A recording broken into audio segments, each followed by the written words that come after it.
அன்பர்களே, உங்கள் அனைவருக்கும் என் அன்பான வணக்கம். இது ஷர்மிளா பிராங்கோவின் பகைவனே நான் உன் காதலி நாவல் பகுதி 10. வாசிப்பது ஷர்மிளா பிராங்கோ. வாங்க ஃப்ரெண்ட்ஸ், தொடர்ந்து கதையை கேட்கலாம்.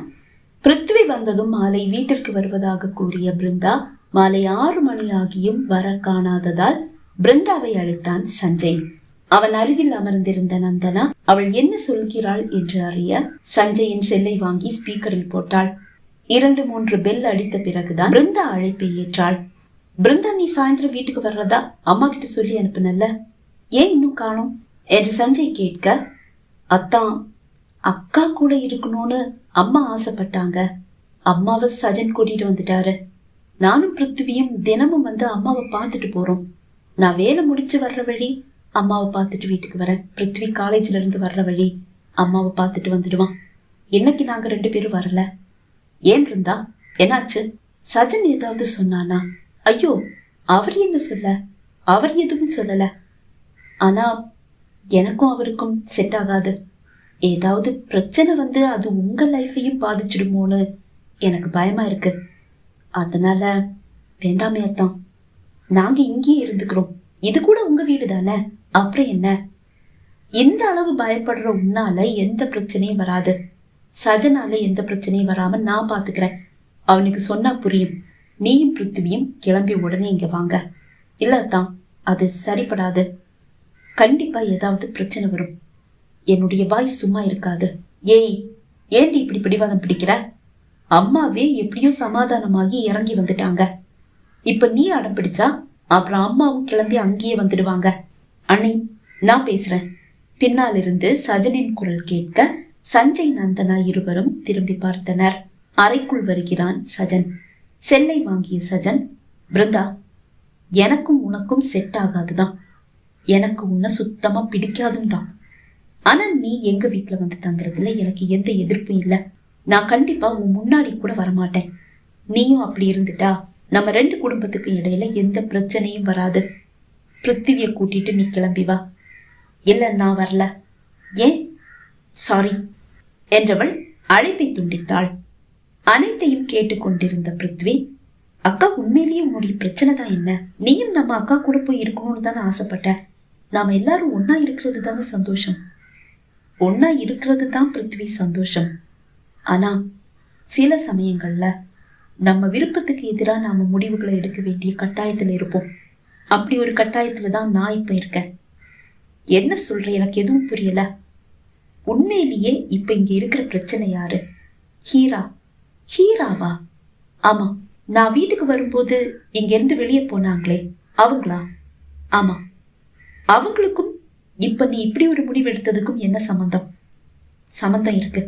அதுக்கு முன்னாடி நீ எங்க காலேஜ் லைஃப பத்தி தெரிஞ்சுக்கணும் என்றவள் கல்லூரியில் நடந்த அந்த மறக்க முடியாத நிகழ்வுகளை கூற ஆரம்பித்தாள்.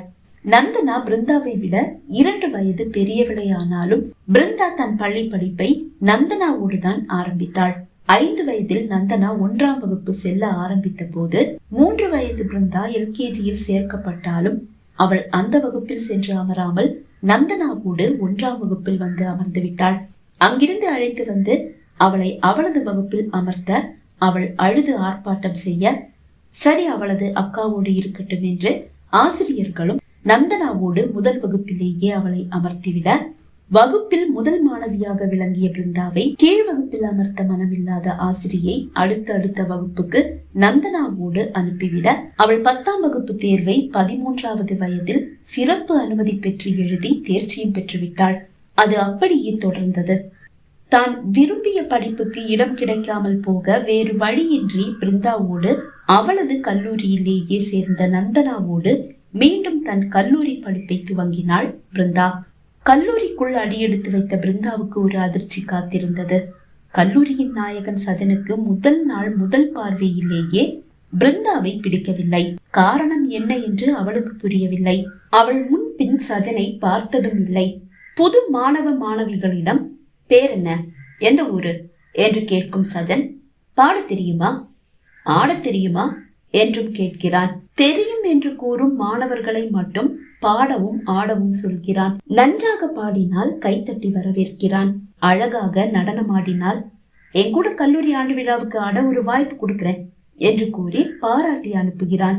ஆனால் பிருந்தாவை கண்டதும் அவன் முகம் இருண்டு போனது. அது ஏன் என்று அவளுக்கு புரியவில்லை. அவளை தவிர்த்து விட்டு நந்தனாவிடம் மட்டும் பேர் என்ன என்று கேட்டான். நந்தனா என்று அவள் கூற, எந்த ஊரு? இதே ஊருதான். பாட தெரியுமா? தெரியாது. ஆட தெரியுமா? தெரியாது. இது யாரு? என் தங்கச்சி. தங்கச்சியா? ஆமா, நான் 1வது படிக்கும் போது எல்கேஜில சேர்த்து விட்டாங்க. ஆனா அவ எல்கேஜில உட்காராம என் கூட உட்காந்துட்டா. இன்னைக்கு வரைக்கும் என் கூட தான் படிச்சுட்டு இருக்கா. ஓ, அப்படி, சரி, கூட்டிட்டு போங்க என்றவனை வியப்போடு பார்த்த பிருந்தாவை அலட்சியப்படுத்தும் போது அவன் முகத்தில் ஒரு வெறுப்பை அவள் கண்டாள். அவனது அந்த செயலை கண்டதும் அவளும் அவனை வெறுக்க ஆரம்பித்து விட்டாள். இருவரும் வகுப்பறையை நோக்கி நடக்கும் போது, ஏ பிருந்தா, உனக்கு அந்த பையனை முன்னாடியே தெரியுமா என்று கேட்டாள் நந்தனா. இல்லக்கா, இப்பதான் ஃபர்ஸ்ட் டைம் பாக்குறேன். அப்புறம் ஏன் உன்கிட்ட பேரு ஊரு எதையுமே கேட்கல? நீ யாருன்னு கேட்டா உன் பேரை கூட கேட்கலையே. அப்படின்னா அவனுக்கு முன்னாடியே உனக்கு தெரியுமா? தெரியலக்கா. இதுக்கு முன்னாடி இவனை எங்கேயாவது பார்த்த மாதிரி உனக்கு நினைவு இருக்கா? இல்லக்கா, நான் ஃபர்ஸ்ட் டைம் பாக்குறேன். ஆனா அவனுடைய பார்வையை பார்க்கும்போது உன்னை இதுக்கு முன்னாடியே தெரியும் மாதிரி தோணுதே. அவனுக்கு தெரியுமோ தெரியாதோ, எனக்கு அவனை தெரியாது. நான் இப்பதான் பாக்குறேன். என்னை பார்க்கும் போதே அவன் பார்வையில ஒரு வெறுப்பு. எனக்கும் அவனை சுத்தமா பிடிக்கல என்று கூறியவள் திரும்பி சஜனை பார்த்தாள். அவனது பார்வையும் அவள் மீதுதான் இருக்கிறது. அவன் தன்னை தான் பார்த்து கொண்டிருக்கிறான் என்று கண்டதும் அவள் சட்டென்று தலையை திருப்பிக் கொண்டாள். அந்த கல்லூரியில் சஜனை அவளுக்கு மட்டும்தான் பிடிக்கவில்லை. சஜன் சஜன் என்று அனைவரும் தலைமையில் தூக்கி வைத்து கொண்டாடும் போது இவன்கிட்ட அப்படி என்ன இருக்கு என்று தனக்குள் கூறி தள்ளியே நின்று விடுவாள் பிருந்தா. ஆனால் பிருந்தாவின் அழகில் சொக்கி போன மாணவர்கள் அவளை சுற்றியும் நந்தனாவை சுற்றியும் வட்டமடிக்க, நந்தனாவையும் தன்னையும் காப்பாற்றிக் கொள்ளும் முயற்சியில் மிகவும் கடுமையாக மாணவர்களிடம் பேசுவதும் சில சமயங்களில் கையை ஓங்குவதும் பிருந்தாவின் வழக்கமாகிவிட, அவளால் பாதிப்புக்குள்ளான சஜனின் நெருங்கிய நண்பனுக்காக அவன் பிருந்தாவிடம் வரைந்து கட்டிக்கொண்டு சண்டைக்கு வந்து விட்டான். தன் முன் வந்து நின்ற சஜனை இவ்வளவு அருகில் முதன்முறை பிருந்தா காண்கிறாள். உண்மையிலேயே அவனது அழகும் கம்பீரமும் அவளை அவனிடம் ஈர்க்கவே செய்தது. அதுவரை அவன் மீது இருந்த வெறுப்பு அப்படியே சூரியனை கண்ட பனியாக உருகியே போனது. ஏய், நீ என்ன உலக அழகின்னு நினைப்பா? உலக அழகிங்க கூட இவ்வளவு திமிரா நடந்துக்க மாட்டாங்க. நீ அழகாதான் இருக்க, அதனாலதான் எல்லாரும் அந்த அழக ரசிக்கிறாங்க. அதுக்காக ஆணவத்துல தலைகால் புரியாம ஆடாத. அப்புறம் எவனாவது இல்ல எவனாவது 32 பல்லையும் தட்டி கையில குடுத்துட போறாங்க. இங்க எனக்கு தெரிஞ்ச வரைக்கும் மத்தவங்க இல்ல, நீ தான் பிரச்சனை. உன்னோட இந்த அழகுதான் பிரச்சனை. யாராவது உன்னுடைய இந்த அழக பார்த்து மயங்கி வந்து காதல சொன்னா பிடிச்சிருந்தா ஏத்துக்க. இல்ல அவனை காதலெல்லாம் ஏத்துக்க உனக்கு பிடிக்கலையா? அவன் வந்து சொல்ற காதலுடைய அழக மனசுல ரசிச்சுட்டு சாரி எனக்கு இன்ட்ரெஸ்ட் இல்லைன்னு சொல்லிடலாம். அதுவும் முடியலையா? இந்த அழக வெளியில காட்டிக்கிட்டு தெரியாத.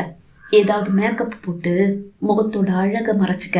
இதோ இப்படி என்றவன் பின்னால் மறைத்து வைத்திருந்த வலது கரத்தை முன்னால் கொண்டு வந்து அந்த கையில் பூசி இருந்த கருப்பு நிற சாயத்தை அவள் முகத்தில் பூசிவிட்டான். இனிமே நீ காலேஜுக்கு வரும்போது இப்படி வந்தா போதும், எவனும் பக்கத்துல கூட வரமாட்டான். அதை விட்டுட்டு உன்னை பார்த்து ரசிச்சதுக்காகவோ உன்கிட்ட காதல சொன்னதுக்காகவோ எவன் மேலேயாவது நீ கைய வச்ச அந்த கைய உடிச்சு அப்படியே அடுப்புல வச்சிடுவேன், புரியுதா என்று எச்சரித்து விட்டு செல்ல, ஏய் பிருந்தா, இது உனக்கு தேவையா என்று கேட்டு நந்தனாவும் அவளை திட்ட, மறுநாள் முதல் தன் முக அழகை மேக்கப் போட்டு மறைத்து கல்லூரி வர ஆரம்பித்தாள் பிருந்தா. அது பாதுகாப்பாக இருப்பது போல் அவளுக்கு தோன்ற அவளுக்கு அது பிடித்து போனது. அதையே அவள் தொடர, இவளுக்கு பைத்தியம் முத்தி போச்சு போல என்று அவள் செவிப்படவே தன் நண்பர்களிடம் கூறி சிரித்தான் சஜன். இதற்கிடையில் தான் தன்னோடு பயிலும் ஹீரா சஜனை ஒருதலையாக காதலிப்பதை பிருந்தா அறிகிறாள்.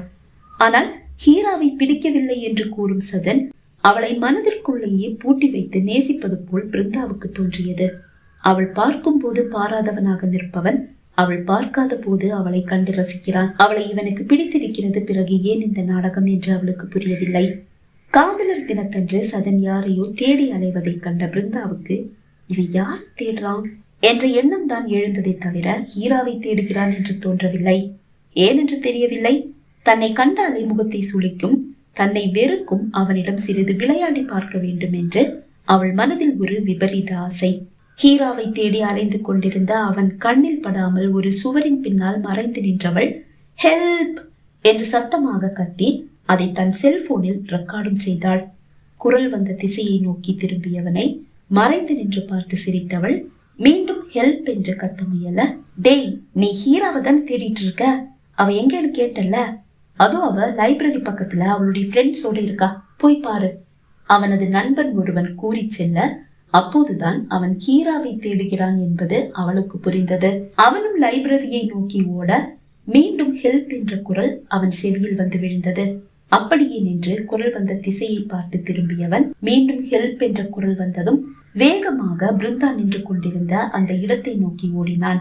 அவன் நெருங்கி வர வர ஹெல்ப் என்ற அந்த குரல் சத்தமாக ஒலித்துக் கொண்டே இருந்தது. சுவரின் பின்னால் மறைந்து நிற்கும் பிருந்தாவை அவன் எட்டிவிட்டான்.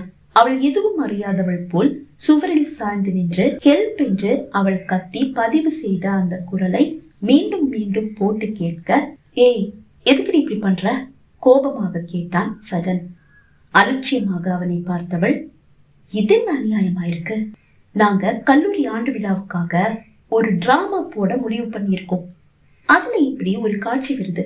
அந்த சீனுக்காக தான் ஹெல்ப்னு கத்தி ரெக்கார்ட் பண்ணி அது சரியா கேக்குதான்னு போட்டு கேட்டுட்டு இருக்கேன். ஒரு நாடகத்துல நடிக்க கூட எனக்கு உரிமை இல்லையா? இது என்ன அநியாயமா இருக்கு?